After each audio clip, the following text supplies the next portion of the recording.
कैसे हो मेरे प्यारे बच्चों। अब आपके एग्जाम आने वाले हैं। 8 मार्च को आपका राजस्थान बोर्ड का फिजिक्स का पेपर है और मेरे ख्याल में आपने सबने एक बार अपनी तरफ से तैयारी कर ली है। अब से मैं आपकी थोड़ी हेल्प कर रहा हूं। उसके अंदर में हम क्या करने वाले हैं, हम चैप्टर वाइज कुछ शॉर्ट नोट्स बनाएंगे पूरे चैप्टर में। ठीक है, तो आप मेरे साथ साथ चलना। अगर रिक्वायरमेंट पड़ेगी तो डेरिवेशन भी मैं आपको एक्सप्लेन करूंगा। ठीक है, आज हम चैप्टर स्टार्ट करने वाले हैं। पहले इसका नाम है इलेक्ट्रिक चार्ज एंड फील्ड। तो आप देखो, पहले इस चैप्टर में कौन कौन से डेफिनेशंस है जो हमें याद करनी है, ध्यान रखनी है। तो पहली है इलेक्ट्रिक चार्ज। इलेक्ट्रिक चार्ज की डेफिनेशन और इलेक्ट्रिक फील्ड की डेफिनेशन। इलेक्ट्रिक फील्ड का फॉर्मूला अगर आप याद करोगे तो याद करो, फोर्स पर चार्ज। एक कूलम्ब चार्ज पे किसी पॉइंट पे लगने वाले फोर्स को हम क्या बोलेंगे, इलेक्ट्रिक फील्ड बोलेंगे। और इसकी अगर मैं एस आई यूनिट की बात करूं तो मुझे बताओ कमेंट में, एस आई यूनिट क्या होती है इसकी यूनिट है, फॉर्मूले से देखो, फोर्स की होती है न्यूटन, डिवाइड बाय चार्ज क्या होती है, कूलम्ब। तो न्यूटन पर कूलम्ब इसकी यूनिट आप बोल सकते हो। फिर उसके बाद आता है next term electric dipole. Electric dipole एक अरेंजमेंट होता है। देखो इन दोनों में डिफरेंस है। इलेक्ट्रिक डायपोल एक फिजिकल चीज है जो माइनस क्यू और प्लस क्यू दो चार्जेस हैं जिनका मैग्नीट्यूड सेम है, नेचर अलग रहता है, और उनको अगर किसी 2a डिस्टेंस पर रखा जाए तो ये जो अरेंजमेंट बन के आया है इसे हम इलेक्ट्रिक डायपोल बोलते हैं। ठीक है, ऐसा अगर आपने मैग्नेटिक डायपोल ही पढ़ा हुआ क्लास 12 के अंदर, वो अपन आगे वाले चैप्टर में डिस्कस करेंगे। उसके बाद आता है देखो इलेक्ट्रिक डायपोल मूवमेंट। अब इसकी एक प्रॉपर्टी हो गई है, इसकी स्ट्रेंथ, इसका बिहेवियर शो करता है कौन, इलेक्ट्रिक डायपोल मूवमेंट, जिसका फॉर्मूला P क्या होता है, Q × 2A। तो इसको अपन डिफाइन कैसे करेंगे, it is the product of ideal charge multiply by separation between them. अच्छा एक बात याद रखना, अगर आप डेफिनेशन भूल जाओ तो कम से कम आप वहां पे फॉर्मूले तो लिख के आना ही आना। ठीक है, उसके बाद अगली डेफिनेशन आती है इलेक्ट्रिक फ्लक्स की। इलेक्ट्रिक फ्लक्स की अपन बात करें तो फॉर्मूला होता है phi is equal to E A cos theta. ये तो स्केलर फॉर्म में हो गया। अगर ये वेक्टर फॉर्म में लिखें तो E डॉट A भी बन जाता है। तो ये आपको यहाँ पे ध्यान रखना। इसके अलावा आप अगर आपके एनसीईआरटी बुक में 3 या 4 प्रॉपर्टी है इलेक्ट्रिक फील्ड लाइंस की, बिल्कुल उन्हें याद कर लेना। ठीक है, और हर का रीजन है वो भी आप याद करना, एग्जाम में आराम से 1 मार्क्स में आपसे पूछ सकते हैं। ठीक है, अब नेक्स्ट चलते हैं। इस चैप्टर में 2 लॉज है, एक तो कूलम्ब लॉ है, और कूलम्ब लॉ पता ही आपको, ये कूलम्ब लॉ जो होता है वो 2 चार्जेस के बीच लगने वाला फोर्स होता है। अगर 2 चार्ज है Q1 Q2 जिनके बीच में डिस्टेंस है तो ये फॉर्मूला क्या बनेगा, K Q1 Q2 upon R²। ये हमारा फोर्स का फॉर्मूला बनता है, जिसे कूलम्ब्स लॉ बोलते हैं, फोर्स बिटवीन 2 चार्ज पार्टिकल। इसके बाद गॉस थ्योरम आती है। गॉस थ्योरम फ्लक्स निकालने के लिए काम आती है। ठीक है, लेकिन इसकी एप्लीकेशन पर आगे पढ़ेंगे जिसमें इसी गॉस थ्योरम की हेल्प से हम इलेक्ट्रिक फील्ड भी निकालते हैं। तो फिलहाल तो गॉस थ्योरम क्या है, phi is equal to charge, ये क्यू जो है वो ध्यान रखना, जो क्लोज सरफेस अपन बात करेंगे उस क्लोज सरफेस के अंदर का चार्ज केवल उसकी बात करनी है, बाहर के चार्ज की बात नहीं करनी है।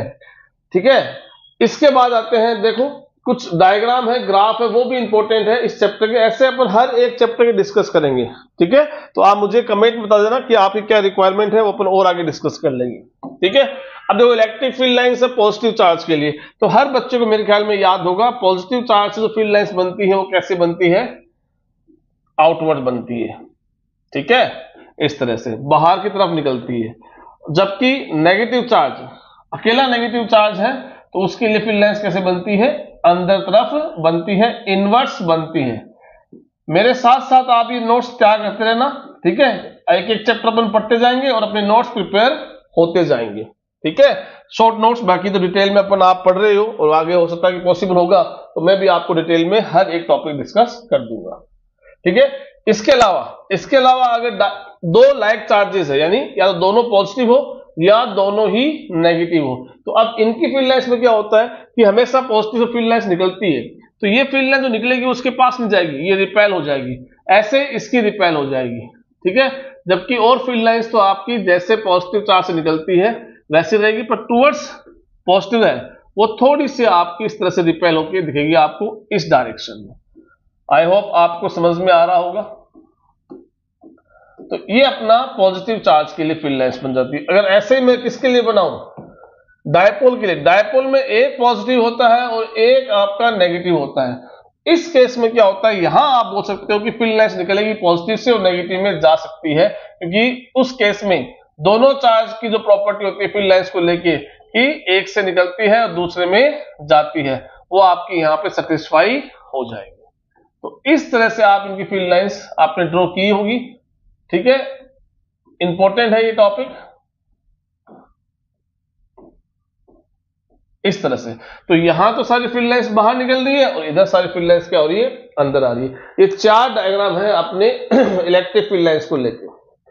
उसके बाद बात करते हैं अब डेरिवेशन। देखो डेरिवेशन तो अभी टाइम अपन केवल लास्ट एक्सप्रेशन है वो डिस्कस कर रहे हैं, इसका लास्ट जो फॉर्मूला है वो डिस्कस कर रहे हैं। अगर आपकी रिक्वायरमेंट होगी तो हम आपको ये सारे डेरिवेशन 1 बाय 1 आपको अलग से वीडियो के अंदर रिपीट कर देंगे, समझा देंगे। तो अभी अपन फॉर्मूला याद कर लेते हैं। जैसे पहले के लिए बात करते हैं, पहले में क्या है, electric field due to point charge कितना होता है, E is equal to, formula क्या होता है, K जो कि कांस्टेंट है, Q upon R square. Q क्या है, जिस चार्ज, वो पॉइंट चार्ज की वैल्यू। ठीक है, उसके बाद ये मल्टीपल चार्जेस वाला है, प्रिंसिपल ऑफ सुपरपोजिशन वाला है। उसमें याद करो यहां पे क्या होता है, अगर एक दो चार्ज नहीं मल्टीपल चार्ज हो, Q1 हो, Q2 हो, Q3 हो, Q4 हो, Q हो, अब इन सब के कारण अगर किसी एक चार्ज लैग Q1 पे कितना टोटल फोर्स एक्ट हो रहा है, तो हम यहां पे इस केस में टोटल फोर्स है, टोटल इलेक्ट्रिक फील्ड अपन बात करें तो वो किससे होगा, Q1 से। ऐसे ले लेते हैं इसको, फॉर्मूला भी बनने वाला है, ऐसा लिख लो कि force on first due to second, force on first due to third, sorry electric field, अच्छा इलेक्ट्रिक फील्ड वैसे अपन किसी पॉइंट पे बात करते हैं, मान लो ये पॉइंट है, इसे चार्ज छोड़ दो, इसे पॉइंट P1 मान लो। ठीक है, तो ये पॉइंट P1 1 4, तो ये आपका एक बेसिक फॉर्मूला है। अगर यहाँ पे n चार्जेस एग्जिस्ट कर रहे हैं तो ये 1n बन जाएगा। ठीक है, ये इसका हो जाएगा। अब electric field due to dipole, ये बड़ा इंपॉर्टेंट है, ये डेरिवेशन जो आपको अच्छे से याद करना भी है, और ये शायद आ सकता है आप इन दोनों में कौन सा, कोई भी एक आ सकता है। तो पहला अपन बात करते हैं एक्सिस पे। एक्सिस के ऊपर जो इलेक्ट्रिक फील्ड बनता है उसका फॉर्मूला होता है 2kp अपॉन r क्यूब। यहां P क्या है, P यहां पे डायपोल मूवमेंट है, Q इंटू 2e। ठीक है, R उस इलेक्ट्रिक डायपोल के सेंटर से वो डिस्टेंस जहां पे आप इलेक्ट्रिक फील्ड निकाल दो, यानी इस डायपोल से P पॉइंट जहां का इलेक्ट्रिक फील्ड आपको निकालना है वो सेंटर से डिस्टेंस काउंट होगी और वो R आएगी। ठीक है, इसके अलावा दूसरा जो डेरिवेशन होता है हमारा वो है इक्वेटोरियल पे। इक्वेटोरियल बात करें तो वो फॉर्मूले में आप क्या देखोगे कि जो इलेक्ट्रिक फील्ड बनता है वो ऊपर वाले का हाफ बनता है, यानी Kp अपॉन R क्यूब ही बनता है। तो E is equal to Kp upon R cube. ठीक है, ये हमारे डेरिवेशन कुछ हो गए। उसके अलावा और डेरिवेशन इसी चैप्टर में 3 और डेरिवेशन है जो अपन डिस्कस करते हैं फटाफट। ठीक है, साथ साथ में आप भी ये शॉर्ट नोट बनाते रहो ताकि आपको जब पूरा चैप्टर पढ़ने के बाद रिवाइज करो तो हर एक फॉर्मूले आपके दिमाग में रह जाए। टॉर्क की बात करते हैं, टॉर्क का जो फॉर्मूला बनता है वो बनता है PE sin थीटा। यहाँ पे P अगेन डायपोल मूवमेंट है, E आपका इलेक्ट्रिक फील्ड है जहां पे वो डायपोल रखा आपने, और थीटा उनके बीच का एंगल। ठीक है, उसके बाद आते हैं इसमें electric field due to long straight wire. ये आपके गॉस थ्योरम आप पढ़ोगे, उस गॉस थ्योरम की 3 एप्लीकेशन है, तो 3 में से ये पहली एप्लीकेशन है, एक स्ट्रेट लॉन्ग वायर है। अच्छा वो भी याद कर लेना कि ये 3 तरह की डेंसिटी होती है। पहली linear charge density, charge upon length, फिर surface charge density, charge upon area, और लास्ट की volume charge density, charge upon volume, यानी डेंसिटी सिंपल वाली। अब बेसिकली तो ये 2 काम में आती है अपने, अभी आरबीसी के अंदर इसका कोई यूज है नहीं, वैसे जेईई नीट के एग्जाम में इसका यूज हो जाता है। तो अब electric field due to long straight wire का अपन जो इलेक्ट्रिक फील्ड निकाले उसका फॉर्मूला बनता है lambda upon 2 pi epsilon not r, lambda upon 2 pi epsilon r, ये फॉर्मूला बनता है स्ट्रेट वायर से, इनफाइनाइट वायर से। फिर आता है प्लेन शीट। प्लेन शीट का, अच्छा साथ साथ में मैं इसका आगे डायग्राम भी डिस्कस करता हूं, ग्राफ भी डिस्कस कर लेता हूं। यहां आपको दिख रहा है इलेक्ट्रिक फील्ड जो है वो डिस्टेंस के इनवर्स है, तो इनवर्स के लिए आपने पढ़ा है क्या बनता है, हाइपरबोला ग्राफ बनता है। अगर मैं R और E का ग्राफ यहां पे ड्रॉ करूं तो ये ऐसा बनता है। इसके बाद electric field due to plane sheet है, उसका फॉर्मूला होता है सिग्मा अपॉन 2 एप्सिलॉन नॉट। अब यहां आप देख रहे हो कि जो ई है वो आर पे डिपेंड नहीं कर रहा है, ई जो है वो आर पे डिपेंड नहीं कर रहा है, इसलिए आर में चेंजेस आएंगे पर ई में चेंजेस नहीं आएंगे। तो ऐसा स्ट्रेट लाइन का ग्राफ बनेगा, ये ध्यान रखना, ठीक है, ये इंपॉर्टेंट इसमें। अब तीसरा डेरिवेशन है वो सेल वाला है, ठीक है, और इंपॉर्टेंट भी है। इसमें 3 पॉइंट है। एक तो जो पॉइंट आपका जो सेल का होगा वो इनसाइड वाला लास्ट डिस्कस करेंगे, आउटसाइड वाला डिस्कस कर लेते हैं। लेट एक स्फीयर है जिसपे कुछ पॉजिटिव क्यू चार्ज फैला हुआ है और उसके सेंटर से स्मॉल आर डिस्टेंस पे एक पॉइंट पी है, वहां पे कितना इलेक्ट्रिक फील्ड बनेगा, तो उसका फॉर्मूला होता है E is equal to simple आपका K Q upon are square बन जाएगा, अगर क्यू उस पे चार्ज है, डिस्टेंस सेंटर से आर है, ठीक है। ये तो हो गया आउटसाइड वाला, ये तो हो गया आपका आउटसाइड वाला। इसके बाद आता है आपका on the surface. On the surface में क्या करना है आपको, इसमें सिंपली आपको ये पॉइंट जो है P वो अब यहां आ गया है, तो यहां से अगर आप देखोगे तो डिस्टेंस जो स्मॉल आर है वो इसके स्फीयर के रेडियस के बराबर ही है।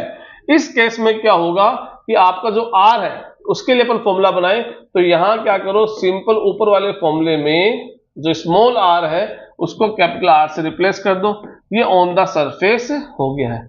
अब इसके बाद जो इंपॉर्टेंट है तीसरा, जिसमें आपका पॉइंट जिसपे इलेक्ट्रिक फील्ड आपको निकालना है वो पॉइंट इनसाइड हो गया है, यानी इस बार जो आर डिस्टेंस है स्मॉल आर वो यहां पे रेडियस से कम हो गई है।